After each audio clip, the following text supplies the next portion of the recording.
ప్రస్తుత రాజకీయ పరిస్థితుల మీద మాట్లాడేందుకు మనతో పాటు తక్కలపల్లి గారు ఉన్నారు. సార్ నమస్తే. నమస్తే. పార్టీ ఫిరాయింపులు మీరేమో చాలా సీరియస్గా తీసుకున్నారు. హైకోర్టు నుంచి సుప్రీంకోర్టు రాక పోయిర్రు. వాళ్ళు ఇచ్చిన రిప్లై చూసి ఉంటారు కదా, ఏమనిపించింది మీకు రిప్లై? చాలా అపహాస్యంగా రాజకీయాలని రాజ్యాంగాన్ని అపహాస్యం చేసేలాగా ఆ మాటలు ఉన్నాయి. బీఆర్ఎస్ పార్టీలో ఉన్నామని చెప్పుకోవడానికి ఎందుకు సిగ్గనిపించడం లేదో, వాళ్ళ వ్యక్తిత్వాలు ఆ స్థాయి అనేది ఎందుకు దిగజార్చుకుంటున్నారు అనేది నిజంగా కూడా ప్రజలు ఆశ్చర్యపోతున్నారు. యావత్ తెలంగాణలో రాజకీయాలు ఇంత దుర్మార్గంగా ఉంటాయా? పదవుల కోసం ఇంతగా దిగజారుతారా? మొన్ననేమో అభివృద్ధి కోసం అన్నారు, పార్టీ మారినామన్నారు, రెంకెలేశారు, కేసీఆర్ గారి మీద మాట్లాడారు, అనేక రకాలుగా బీఆర్ఎస్ పార్టీ మీద మాట్లాడారు, కేసీఆర్ గారి కుటుంబం మీద మాట్లాడారు. ఏదో సాధిద్దాం అనుకున్నారు, యాక్సెప్టెన్స్ వస్తుంది అనుకున్నారు. నిజంగా కేసీఆర్ గారి పని కథమైంది అంటే రేవంత్ రెడ్డి ఆ రకంగా ప్రలోభాలకు గురి చేశాడు, వాళ్ళని కన్విన్స్ చేశాడు. మొత్తం ఎమ్మెల్యేలు అందరూ కూడా వస్తున్నారు, పార్టీ అనే మెడ్జ్ అయిపోతున్నది. కేసీఆర్ గారి మీద అనేకమైన అవినీతి ఆరోపణలు ఉన్నాయి, అవన్నీ కూడా సాక్ష్యాలు ఉన్నాయి. కమిషన్లు వేస్తున్నాం, జైల్లో పెడతాం, ఇంకా కేసీఆర్ ఉండడు, ఇక పార్టీ ఉండదు, మీరందరూ వచ్చేస్తున్నారు, రండి రండి అని చెప్పి తొందరపెట్టి తీసుకున్నారు. ఇవాళ తిరిగి చూస్తే ఆ పరిస్థితి లేదు. కేసీఆర్ గారి కుటుంబం పైన కానీ వారిపైన కానీ అవినీతి తేల్చే పరిస్థితి లేదు, కమిషన్ల మీద కేసులలో దొరికే పరిస్థితి లేదు. తర్వాత ప్రభుత్వం పైన తీవ్రమైన వ్యతిరేకత, ఎమ్మెల్యేలు కూడా వచ్చే పరిస్థితి లేదు. తర్వాత మేము ఇంత సీరియస్గా చట్టబద్ధంగా కొట్లాడదామని వాళ్ళు అనుకోలే. సుప్రీంకోర్టు 3 నెలల్లో మీరు తేల్చాలని స్పీకర్ని ఆదేశించడం, అనివార్యంగా రాజ్యాంగబద్ధంగా తేల్చాల్సిన ఈ విషయం తీవ్ర స్థాయిలోకి రావడం, ప్రజాక్షేత్రంలో తిరుగుబాటు రావడం, రైతులు యూరియా సమస్యలు తీవ్రంగా అవడం, 6 గ్యారెంటీలు 13 హామీలు అమలు పరచకపోవడం, 100 రోజులు అమలు పరచమన్న హామీలు 22 నెలలైనా పట్టించుకోకపోవడం, అమలు పరిచిన కొన్నిటిని అరకొరగ చేయడం, కఠినమైనటువంటి నిబంధనలు పెట్టడం, ఈ ప్రజల్లో వచ్చే వ్యతిరేకత తిరిగి మళ్ళీ ఉల్టా ఆ నియోజకవర్గాల్లో మా పార్టీలకు ఎందుకు వచ్చినామని ఆ నియోజకవర్గాల కాంగ్రెస్ వారే ఎదురు తిరగడం, కలిసిపోకపోవడం, మా పార్టీలకు వచ్చి ఏం సంపాదించుకోవడానికి ఏం దోసుకపోవడానికి వచ్చినావు రాని కాంగ్రెస్ నేతలు నిలదీయడం, ఇటు బీఆర్ఎస్ నేతలు నిలదీయడం, అటు ప్రజలకు ఇచ్చిన హామీలను ఏం బిడ్డ ఎన్ని కోట్లు అమ్మ ముడుపులు ముట్టి కాంగ్రెస్లోకి వెళ్ళాం, మరి మా సంగతి ఏంటి బిడ్డ అని ప్రజలు నిలదీయడం, ఇచ్చిన హామీలు నిలదీయడం, ఈ గందరగోళంలో నుంచి అవమానకరమైనటువంటి పరిస్థితుల నుంచి బయటపడలేక, దిక్కు దివానలేక, విధి లేక ఆఖరికి ఈ స్థాయికి దిగజారి మేము బీఆర్ఎస్లోనే ఉన్నామని చెప్పుకునే పరిస్థితికి ఇవాళ ఈ ఎమ్మెల్యేలు వచ్చారు. కానీ వాళ్ళందరూ బీఆర్ఎస్ పార్టీలోనే ఉన్నాము అని అఫీషియల్గా స్పీకర్కి ఇచ్చిర్రు. మీరు దీన్ని ఎట్లా నిరూపిస్తారు? మరి వాళ్ళు పార్టీ మారిర్రు అని ఎట్లా నిరూపించబోతున్నారు? అనేక సాక్ష్యాలు ఉన్నాయి. కండువాలు కప్పుకున్నారు, వేదికల మీద మాట్లాడారు, టీవీలలో ఇంటర్వ్యూలు ఇచ్చారు, అనేక రకాలైనటువంటి సంకేతాలు సాక్ష్యాలు ఇవన్నీ సుప్రీంకోర్టు హైకోర్టు సమక్షంలో పెడితేనే ఆ డైరెక్షన్ అనేది వచ్చింది. వారు తప్పించుకోలేరు. ఇవాళ సుప్రీంకోర్టుని కాదని స్పీకర్ తప్పించుకోలేరు. ఒకవేళ స్పీకర్ గారికి ఏమైనా డిస్క్రిమినేషన్ పవర్స్ ఉన్నాయని రాజ్యాంగంలో ఏదో మారుమూలలో దాగి ఉన్న లొసుకుని అందిపుచ్చుకొని ఏమన్నా ప్రయత్నం చేస్తే ప్రజాక్షేత్రంలో కూడా చాలా తిరుగుబాటు వస్తుంది. ఏ పార్టీ చెప్పుకోలేని వాడివి, అభివృద్ధి పథకాలు తీసుకురాలేని వాడివి, ప్రజాక్షేత్రంలో ప్రజాబలం లేకుండా ప్రజలు చీకొడుతుంటే కూడా తగుదనమ్మానే ఆ పదవిని పట్టుకొని ఎందుకురా నీకు ఈ పదవి అని చెప్పని ప్రజలే మూకుమ్మడి దాడి చేసి చావు డప్పు కొట్టి రాజీనామా ప్రజలే స్వచ్ఛందంగా చేయించేలాగా ఒత్తిడి తేయగలిగినంత ఆక్రోశం ఆవేశం ఇలా ప్రజాక్షేత్రంలో ఉంది, ఆ నియోజకవర్గాల్లో ఉంది. దానికి ఎగ్జాంపుల్ మొన్న మా పటాన్ చెరువు మైపాల్ రెడ్డి గారి క్యాంప్ ఆఫీస్ మీద కాంగ్రెస్ వాళ్ళు దాడి చేశారు. నువ్వు మా పార్టీలోకి ఎట్లా వస్తావురా అని.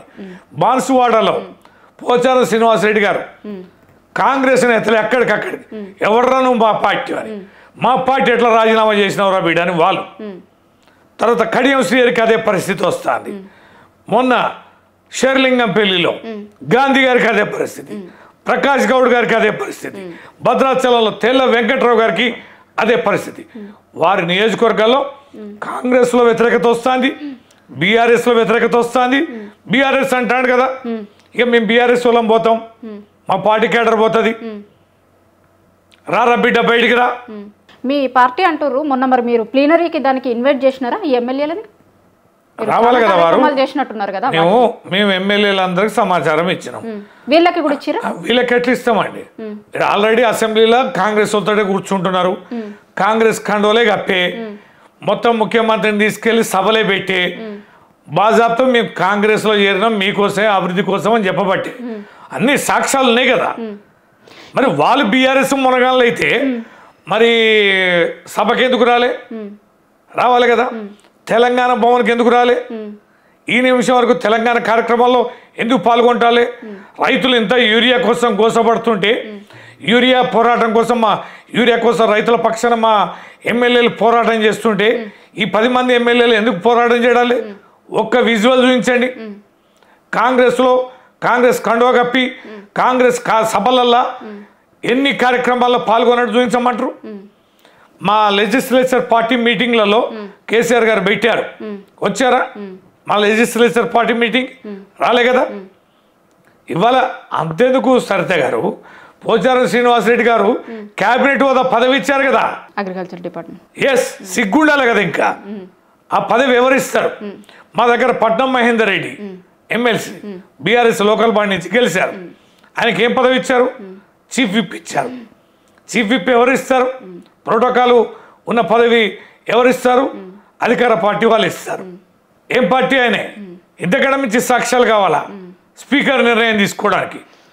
ఇంతటి నీతి మాలిన అప్రజాస్వామికమైన రాజ్యాంగ విరుద్ధమైన ఈ చిల్లర మాటలు ఎమ్మెల్యే స్థాయి సీనియర్గా మంత్రులు చేసిన స్థాయి వాళ్ళతో మాట్లాడించడం ఇది ప్రజాస్వామ్యానికి మంచిది కాదు. ప్రజలు యాక్సెప్ట్ చేయరు. రాజకీయాల పైన మరింతగా అవహేళన చేసేలాగా దిగజార్చేలాగా వ్యవహరించొద్దని ఈ సందర్భంగా మీ ఆద్య టీవీ ద్వారా వాళ్ళని కూడా నేను విజ్ఞప్తి చేస్తున్నా. అంటే ఇప్పుడు ఈ ఎమ్మెల్యేలందరూ 2 రోజుల కిందట, ఇదివరకు మీరు వాళ్ళు పార్టీలో చేరారు కాబట్టి మేము పిలవలేదు అంటున్నారు, కానీ 2 రోజుల కిందట స్పీకర్కి ఇచ్చిన అఫీషియల్గా లిఖితపూర్వకంగా ఇచ్చిన దాంట్లో మేము బీఆర్ఎస్ ఎమ్మెల్యేలేమో అని అంటున్నారు. మరి మీరంతా ఈ మధ్య యూరియాకి దానికి సంబంధించిన దాని మీద ప్రొటెస్ట్ చేస్తాము అంటున్నారు కదా, వీళ్ళని కూడా ఏమన్నా ప్రొటెస్ట్ మీ పార్టీ ఎమ్మెల్యేలే అంటున్నారు కదా, వాళ్ళని కూడా కలిసి రావాలని ఏమన్నా అడుగుతాం? మేము ఎందుకు అడుగుతామండి? పార్టీ మారినరు, చట్ట విరుద్ధంగా వ్యవహరించారు, రాజ్యాంగబద్ధంగా వీరి పదవులను రద్దు చేయాలని న్యాయస్థానంలో కొట్లాడుతుంటే మీరు మా పార్టీ రండి అని మేమెందుకు? మాకు ఎగ్గు లేదా? మేము ఎట్లా పిలుస్తామండి? వాళ్ళ పదవులు ఊడగొట్టేంత మేరకి అంగిలాగులు ఊడవిరికి రోడ్ల మీద బరిబాతన పరిగెత్తించే వరకు మీ నిద్రపం.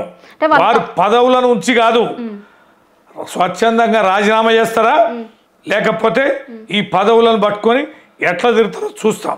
ఎమ్మెల్యేల రిప్లైలు మీరు చూసి ఉంటారు. ఒక అతనేమో ఆయన ఫోటోలను మార్ఫింగ్ చేసిరు అన్నారు. అది అసలు కాంగ్రెస్ పార్టీ కండువా కాదు, 3 రంగుల జెండా అంటున్నారు కదా, దాన్ని కాంగ్రెస్ పార్టీ కండువా అని ఎట్లా నిరూపిస్తారు మీరు? అన్ని సుప్రీంకోర్టులో నిరూపించాం కదా, నిరూపిస్తేనే ఆర్డర్ వచ్చింది సరిత గారు. వాళ్ళు ఒక్కటి కాదు కదా, చాలా అంశాలు. పక్కన కాంగ్రెస్ నాయకురాలు ఉంది, ఆమె కూడా కొందరికి ఈమె కంటే మీనాక్షి నటరాజన్ కంటే ముందున్న ఆమె పేరు ఏదో ఉంది కదా, దీప్దాస్ మున్షి గారు కూడా కప్పారు. కాంగ్రెస్ వేదికల మీద ఉపన్యాసాలు ఇచ్చారు. అన్ని రకాల ఎవిడెన్స్లు ఉన్నాయి, సాక్ష్యాలు ఉన్నాయి. లెజిస్లేచర్ పార్టీ మీటింగ్లో ఉన్న ఆ ఎవిడెన్స్లు కూడా ఉన్నాయి. కనుక న్యాయస్థానానికి స్పీకర్ కావాల్సిన అన్ని రకాల సాక్ష్యాలు మేము సమర్పించాం. నిర్ణయం తీసుకొని తీరాల్సిందే. తీసుకునే అన్ని సాక్ష్యాలు మేము ఇవాళ స్పీకర్ ముందు, కోర్టు ముందు పెట్టాం. అంటే స్పీకర్ గారు కూడా గతంలో అన్నారు, ఆయన కూడా చాలా సందర్భాలలో ఫిరాయింపుల్ని నేనేమో యాక్సెప్ట్ చెయ్యను. అరే నిన్నగాక మొన్న మహేష్ గౌడ్ ఆయన 10 మంది ఎమ్మెల్యేలు చేరిండ్రని ఆయన చెప్తుంటే అది కూడా మార్ఫింగేనా? సరిత గారు మార్ఫింగ్ పార్టీ అధ్యక్షుడు 10 మంది రాజీనామా చేసిన ఎమ్మెల్యేలు మా కాంగ్రెస్ పార్టీలో ఉన్నారంటే కూడా స్పీకర్కి వినపడదా? ఇదంతా ఎవరిని హేళన చేయడానికి, ఎవరి ముందు దిగజార్చడానికి, మన స్థాయి దిగజారడం లేదా సరిత గారు? మా ఎమ్మెల్యేల ఎమ్మెల్సీల స్థాయి ప్రజల ముందు ఏంటని ప్రూవ్ చేస్తున్నాం. మనం ఏ స్థాయిలో దిగజారుస్తున్నాం? ఈ పిల్లలకి ఎదిగే సమాజానికి ఏ రకమైన సంకేతాలు ఇస్తున్నాం? కడియం శ్రీహరి, దానం నాగేందర్ లాంటి ఇద్దరి మీద ఒకవేళ వేటు పడితే పడవచ్చు, కానీ మిగతా 8 మందికి అయితే వేటు పడే అవకాశం లేదు అని అంటున్నారు. అంటే ఆ ఇద్దరి మీద వేటు పడుతుంది, మిగతా వాళ్ళ మీద పడదు అనేంత కాన్ఫిడెంట్గా వాళ్ళు ఉన్నారు. కానీ ఏంటి నిర్ణయం? తెలంగాణ ప్రజలకి, ఆ 10 నియోజకవర్గాల ప్రజలకి, ఓటర్లకి వీళ్ళు ఏ పార్టీలో ఉన్నారో తెలుసు.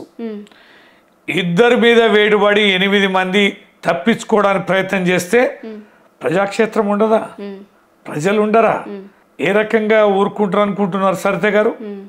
ఇది తప్పించుకోవడానికి ఒకవేళ స్పీకర్ దగ్గర తప్పించుకోవచ్చు, ఒకవేళ న్యాయస్థానంలో తప్పించుకోవచ్చు, కానీ ప్రజాక్షేత్రంలో మాత్రం తప్పించుకోలేరు. అంటే సీఎం గారు ఒక మాట ఏమంటున్నారు అంటే, గతంలో ఎట్లాంటి తీర్పులు అయితే ఉన్నాయో, గతంలో ఫిరాయించినప్పుడు ఎట్లాంటి చట్టాలు అయితే ఉన్నాయో అవే ఇప్పుడు కూడా వర్తిస్తాయి. గతంలో ఇప్పుడు మాట్లాడుతున్న నాయకులు గతంలో ఫిరాయింపులని యాక్సెప్ట్ చేసారు కదా అని, అంటే మిమ్మల్ని ఉద్దేశించి గతంలో మీ పార్టీలోని ఫిరాయింపులని సరిత గారు, రాజ్యాంగం ఏం చెప్తుంది అనేది ముఖ్యం. ఫిరాయింపుల నిరోధక చట్ట ప్రకారం 2/3 మెజార్టీ ఉంటే రాజీనామా కనుక జట్టుగా బయటకు వస్తే దాన్ని లెజిస్లేచర్ పార్టీగా రికగ్నైజ్ చేస్తారు, ఇంకో పార్టీలో మెర్జ్ కావచ్చు. కౌన్సిల్లో కానీ అసెంబ్లీలో కానీ గతంలో అలా జరిగింది.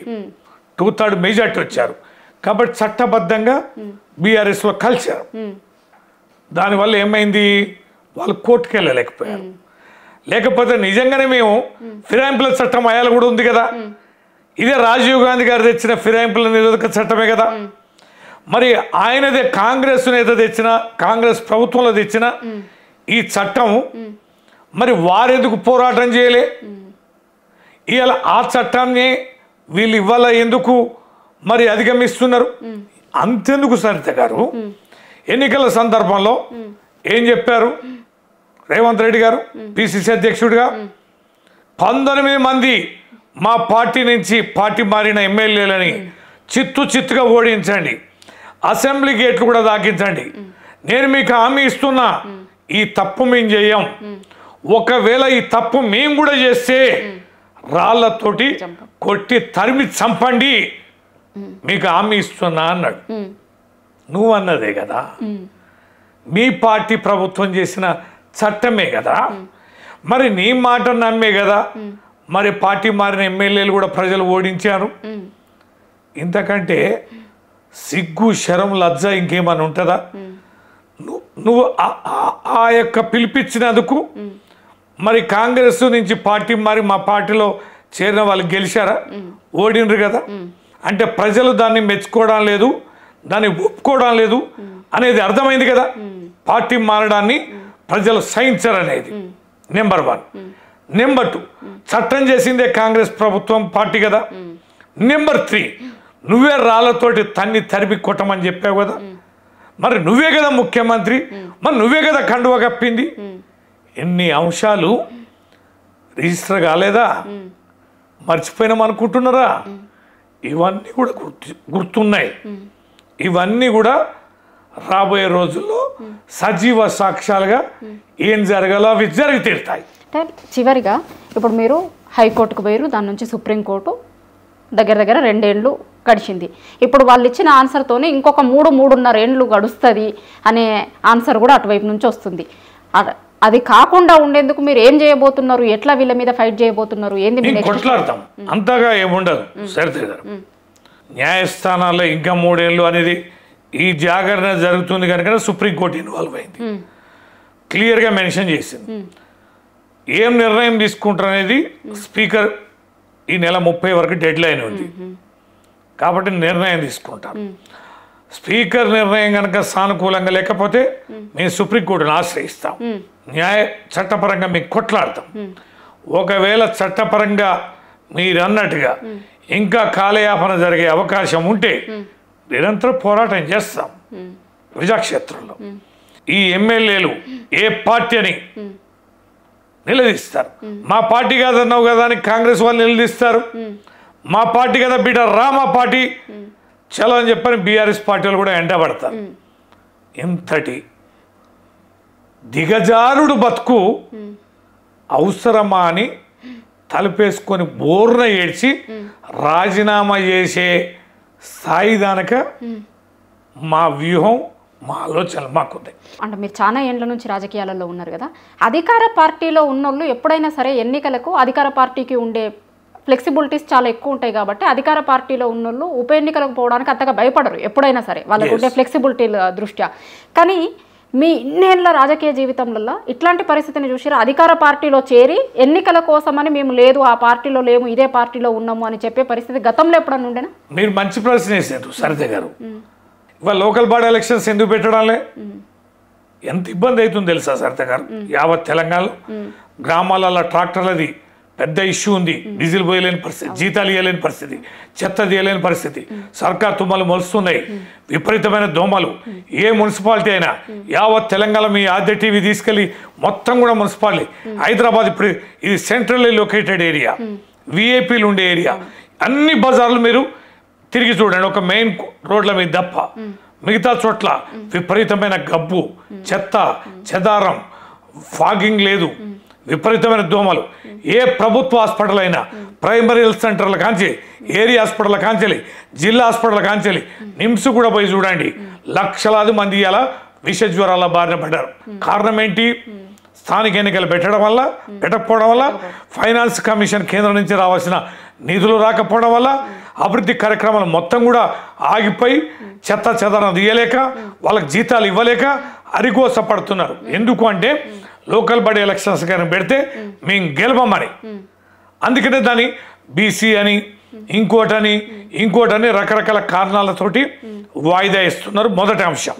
రెండో అంశం, నిజంగా కూడా 6 గ్యారెంటీలు అమలు పరిస్తే ప్రజల్లో బ్రహ్మాండంగా ఆదరణ ఉంటే కేసీఆర్ గారి పైన ఏమాత్రం కూడా మరి వారి పట్ల సానుభూతి లేకపోతే, నిజంగా కవిత గారి ఆరోపణలు బలంగా ప్రజల్లోకి పోయినట్లయితే, మరి అవినీతి చేసినట్టు కనుక కాళేశ్వరంలో మీరు ప్రజలు మెప్పించగలిగినట్లయితే ఇది సంకేతం కదా, గొప్ప అవకాశం కదా.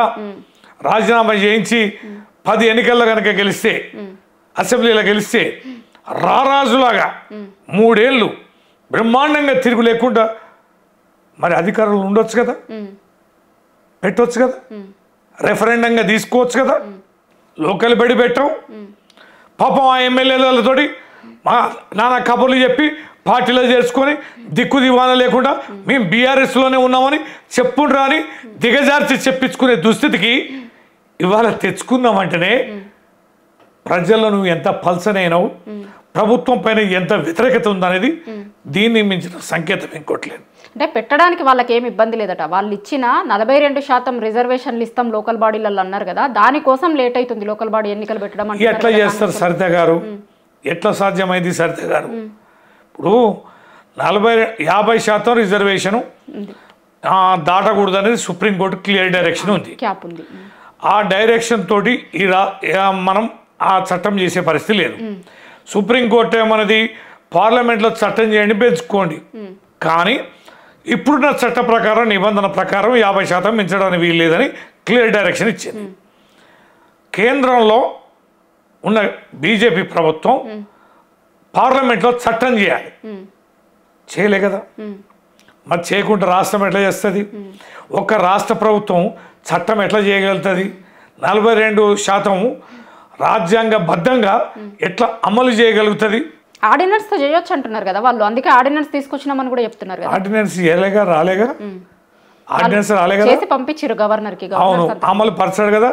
గవర్నర్ రాజ్యాంగబద్ధంగా పనిచేయడా? గవర్నర్ రాజ్యాంగం చదువుకోడా?